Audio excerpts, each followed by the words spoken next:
बिस्मिल्लाहिर्रहमानिर्रहीम। आप सबको अस्सलाम वालेकुम। आज जिस फ्रेग्रेंस के बारे में हम बात करेंगे इसके ब्रांड का नाम है ईव सेंट लॉरेंट YSL और स्पेसिफिक फ्रेग्रेंस का नाम है माई सेल्फ ले परफम। ये टेस्टर बॉटल है जो कि वकास अहमद से मुझे मिली। जबरदस्त किस्म की फ्रेग्रेंस है। मैं पहले आप लोगों को इसका बॉक्स दिखाता हूं, लेकिन एक चीज आप लोगों को ऑलरेडी बताता चलूं कि not every tester is original. ठीक है, कुछ लोग टेस्टर का कहकर आपको रीफिल्ड बॉटल्स बेच रहे होते हैं, तो टेक्निकली स्पीकिंग वो टेस्टर ही होता है ये चेक करने के लिए कि आया इस फ्रेग्रेंस का डीएनए किस तरह का है, लेकिन उसमें जूस जो होता है या जो उसमें फ्रेग्रेंस होती है वो ओरिजिनल नहीं होती। और एक टेस्टर वो होता है जो कि बाकायदा कंपनी की तरफ से आता है, जिस तरह ये टेस्टर है। आप इसके बॉक्स को बेशक इग्नोर कर सकते हैं, लेकिन मैं आपको मेन जो चीज है बीच में से बॉटल निकाल कर दिखाता हूं, जिसके ऊपर बाकायदा कहीं ना कहीं टेस्टर लिखा हुआ होता है। अब इसके ऊपर नहीं लिखा हुआ, कई ब्रांड्स का नहीं भी लिखा होता टेस्टर, ठीक है, लेकिन उसके ऊपर बाकायदा बैच कोड होता है और वो टेस्टर बॉटल होती है। ठीक है, कुछ ब्रांड्स होते हैं जिनके टेस्टर बेसिकली होते क्या है? टेस्टर ये होते हैं कि कंपनी का एक परफ्यूम, अब जिस तरह आप किसी भी आउटलेट पर चले जाएं, आप YSL के आउटलेट पे जाएं, आप किसी भी ब्रांड के आउटलेट पर जाएं, तो पीछे पैक्ड परफ्यूम पड़े होते हैं। फ्रंट में उन्होंने ओपन करके जो परफ्यूम रखे होते हैं उसके ऊपर बाकायदा लिखा होता है कि ये टेस्टर बॉटल है और ये नॉट फॉर सेल है, लेकिन समहाउ वो पूरी दुनिया में सेल होते हैं। तो वो जो टेस्टर होते हैं वो तो ठीक है, लेकिन कमर्शियल बॉटल के अंदर उसको टेस्टर कहकर बेचना, यानी लेट सपोज इसकी कीमत 40,000 रुपए है, तो इसको आपको 6,000 करके बेचना कि ये जी लेफ्ट ओवर्स हैं, या ये जो है ना वो मतलब है कि टेस्टर्स हैं, तो वो ओरिजिनल नहीं होता। वो बॉटल ओरिजिनल हो सकती है, लेकिन उसके अंदर जो लिक्विड होगा, जो जूस होगा, वो रीफिल्ड होगा, और उसको रीफिल करने के बहुत आसान तरीके हैं। इसीलिए जब भी खरीदें हमेशा हमेशा हमेशा ऑथेंटिक सोर्स से लें। तो ये आप लोगों से रिक्वेस्ट है, ये काम आप लोगों ने करना है। आते हैं अपनी फ्रेग्रेंस की तरफ। तो ये रही इसकी बॉटल जनाब, फ्रॉस्टेड ब्लैक कलर की बॉटल है और इसके ऊपर YSL यानी ईव सेंट लॉरेंट का लोगो बना हुआ है और यहाँ पे सिर्फ ये ले परफम लिखा हुआ है। ठीक है, बाकी कहीं पे भी फ्रेग्रेंस का नाम वगैरह कहीं पे भी नहीं लिखा हुआ।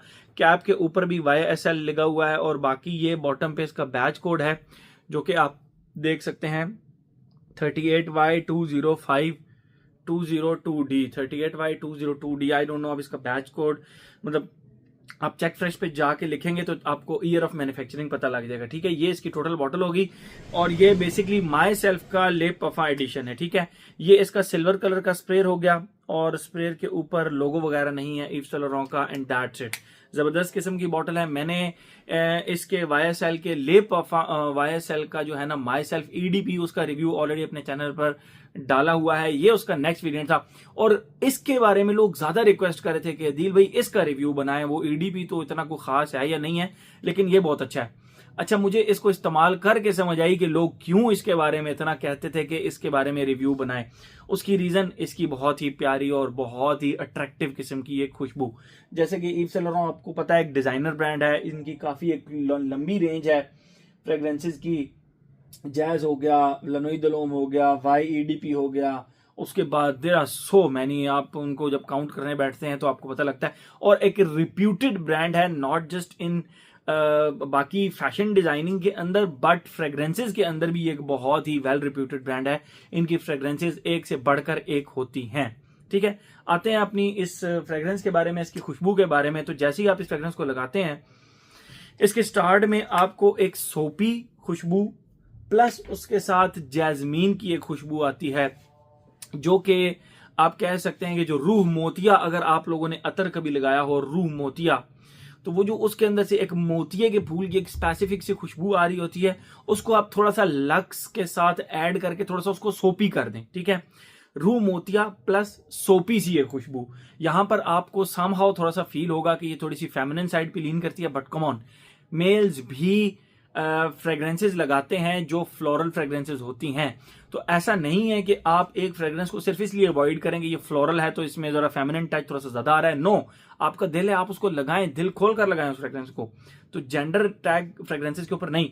हाँ, इसके स्टार्ट में आपको थोड़ा सा समहाउ फील होगा कि इसके अंदर जो एक मोतिये की खुशबू आ रही है वो थोड़ा सा फेमिनिन साइड पे लीन करिए, but doesn't make any difference. ठीक है, तो स्टार्ट के अंदर ये थोड़ा सा सोपी प्लस इसके अंदर जो है ना वो एक मोतिये की, रूह मोतिया का जो अतर होता है उस तरह की खुशबू आती है। तो जो कि इसको एक अच्छी आप कहते हैं कि एक अच्छी सोपी और फ्लोरल टाइप फ्रेग्रेंस बना देती है। सेकंड फेज के अंदर इसके इसी सोपी स्ट्रक्चर के साथ प्लस ये जो मोतिये की खुशबू आ रही होती है, इसके साथ टिश्यू पेपर की सी ये खुशबू अटैच हो जाती है। आप ऐसे कंसिडर करें, आपने एक टिश्यू पेपर लिया, रोज पेटल हो गया, व्हाटएवर, थोड़ा सा फ्रेग्रेंट टिश्यू पेपर हो, मोर स्पेसिफिकली आप रोज पेटल कह सकते हैं।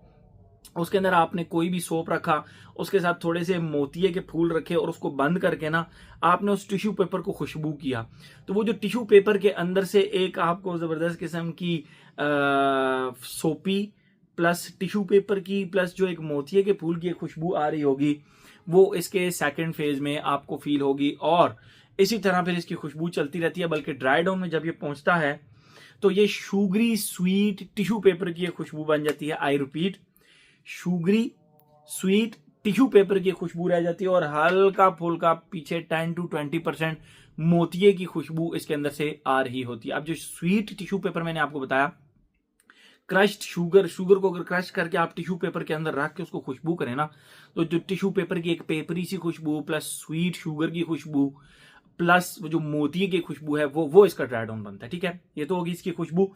आते हैं अपने पैटर्न की तरफ। Age, gender, longevity, projection, weather, occasion. यहां पे मैं इस फ्रेग्रेंस को बहुत दिल खोल के मार्क्स दूंगा, क्योंकि इसके ऊपर कोई एज रिस्ट्रिक्शन नहीं है, कोई जेंडर रिस्ट्रिक्शन नहीं है। हर एज का बंदा लगा सकता है, मेल फीमेल दोनों लगा सकते हैं, no problem at all. I don't know ये उन्होंने एक प्रॉपर जो है ना एक मैस्कुलिन फ्रेग्रेंस के तौर पे लॉन्च की है या नहीं, लेकिन ये एक प्रॉपर प्योरेस्ट यूनिसेक्स फ्रेग्रेंस है, मेल फीमेल दोनों इसको लगा सकते हैं।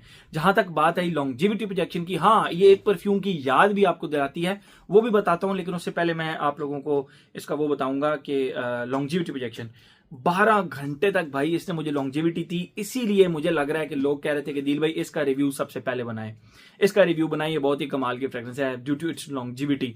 हर बार मुझे 12 घंटे की इसकी लॉन्गेविटी मिली और प्रोजेक्शन इसकी भाई 2.5 से 3 घंटे, बहुत ही कमाल की इसकी प्रोजेक्शन है। ठीक है, ये तो हो गया इसका लॉन्गेविटी प्रोजेक्शन। हाँ, अगर आप कहें कि अदील भाई ये किसी फ्रेग्रेंस की याद दिलाता है, तो यस, समहाउ आपको ये अमवाज के रिफ्लेक्शन की थोड़ी बहुत याद दिलाता है। ठीक है, एज हो गया, जेंडर हो गया, लॉन्गेविटी प्रोजेक्शन हो गया। वेदर और ओकेजन की बात करें, all season and all occasion fragrance है। इवन के आप इसको यस जिम में भी एक आध बार लगाकर ट्राई कर सकते हैं। ठीक है, तो आपको ये बहुत ज्यादा मजा करेगी ये फ्रेग्रेंस। मेरे ख्याल में हर एस्पेक्ट्स का हमने कवर कर लिया। A very very good fragrance from the house of यves सैंट लॉरेंट।